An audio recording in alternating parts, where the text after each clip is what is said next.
Bismillahirrahmanirrahim. Assalamu alaikum to everyone. Dear students, today we will study about fundamental forces in nature. So there is a large number of forces applied. Means nature में large number of forces applied होते हैं. These may be macroscopic forces like gravitation, friction, contact forces.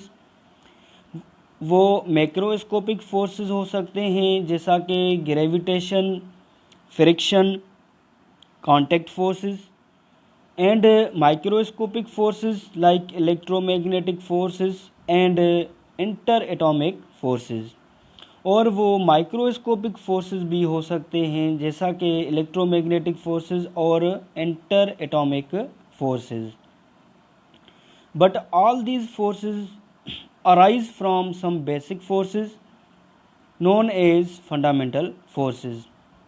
पर ये जो macroscopic या microscopic जो forces होते हैं वो कुछ बुनियादी मीन्स बेसिक फोर्सेस में से ऑब्टेन्ड होते हैं जिनको हम फंडामेंटल फोर्सेस कहते हैं.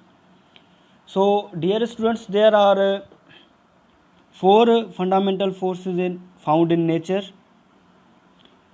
So the first one is gravitational force. Gravitational force कैसे प्रोड्यूस होता है? It is due to the mass of two bodies. ये दो बॉडीज़ के मास की वजह से प्रोड्यूस होता है. और it is always attractive. ये जो ग्रेविटेशनल फोर्स होता है हमेशा अट्रैक्टिव होता है और ये रिपल्सिव नहीं होता. It operates in all objects of universe. ये जो यूनिवर्स में जितने भी ऑब्जेक्ट्स होते हैं उन पर अप्लाई होता है. It's range is infinite. इसकी जो रेंज होती है कितनी होती है? इनफाइनाइट होती है. And it is the weakest force of the 4 fundamental forces. Means बकाया जो 3 फंडामेंटल फोर्सेस हैं उनमें से ये वीकेस्ट फोर्स है. It is 10⁻⁻38 times weaker as compared to strong nuclear force. ये स्ट्रॉन्ग न्यूक्लियर फोर्स से कितने टाइम्स वीकर होता है? 10⁻⁻38 टाइम्स वीकर होता है than strong nuclear force.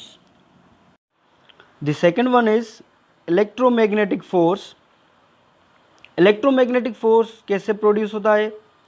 It is due to moving or stationary electric charge. ये moving या stationery electric charge की वजह से प्रोड्यूस होता है. इट मे बी अट्रैक्टिव और रिपल्सिव. ग्रेविटेशनल फोर्स के बारे में हमने पढ़ा था कि gravitational force is always attractive but it never be repulsive. But electromagnetic force may be attractive or repulsive. Means electromagnetic force attractive भी हो सकता है और repulsive भी हो सकता है. It operates on charged particles. Electromagnetic force charged particles पे ऑपरेट होता है. Its range is infinite. Electromagnetic की रेंज क्या होती है? Infinite. Like gravitational force. Gravitational force की भी रेंज इनफाइनाइट होती है. It is 10⁻36 times stronger than gravitational force. ये जो इलेक्ट्रोमैग्नेटिक फोर्स होता है 10⁻36 टाइम्स स्ट्रॉन्गर होता है than gravitational force and 10⁻⁻2 times weaker than strong nuclear force. और स्ट्रॉन्ग न्यूक्लियर फोर्स से 10⁻⁻2 टाइम्स वीकर होता है.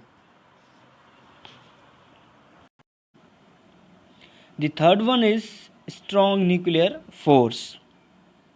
Strong nuclear force is operated between nucleons, means protons and neutrons.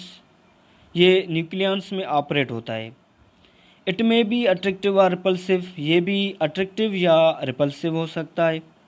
और जो इसकी रेंज होती है वो वेरी शॉर्ट होती है. How much is its range 10⁻⁻14 metre, या कुछ बुक्स लिखते हैं कि 10⁻⁻15 मीटर भी इसकी रेंज लिखते हैं। It is the strongest force in nature. Strong nuclear force जो है वो बकाया जो 3 फोर्सेस हैं उनमें से स्ट्रॉन्गेस्ट फोर्स है।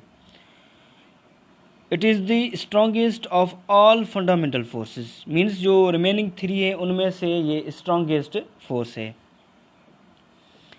It is 100 times stronger than electromagnetic force. Electromagnetic force से कितने टाइम्स स्ट्रॉन्गर है? 100 टाइम्स। और ग्रेविटेशनल फोर्स है, it is 10⁻38 times stronger than gravitational force. It is charge independent, ये चार्ज पे डिपेंड नहीं करता। And acts equally between A proton and A proton, ये इक्वली एक्ट करता है प्रोटॉन और प्रोटॉन के दरमियान, या न्यूट्रॉन और न्यूट्रॉन के दरमियान, या प्रोटॉन और न्यूट्रॉन के दरमियान। It is responsible for the stability of nucleus, ये जो स्ट्रॉन्ग न्यूक्लियर फोर्स होता है वो रेस्पॉन्सिबल होता है, किस चीज़ के लिए रेस्पॉन्सिबल होता है? For the stability of nuclei, means nucleus की स्टेबिलिटी के लिए। The electron doesn't experience this force, जो इलेक्ट्रॉन होता है वो स्ट्रॉन्ग न्यूक्लियर फोर्स कभी भी एक्सपीरियंस नहीं करता।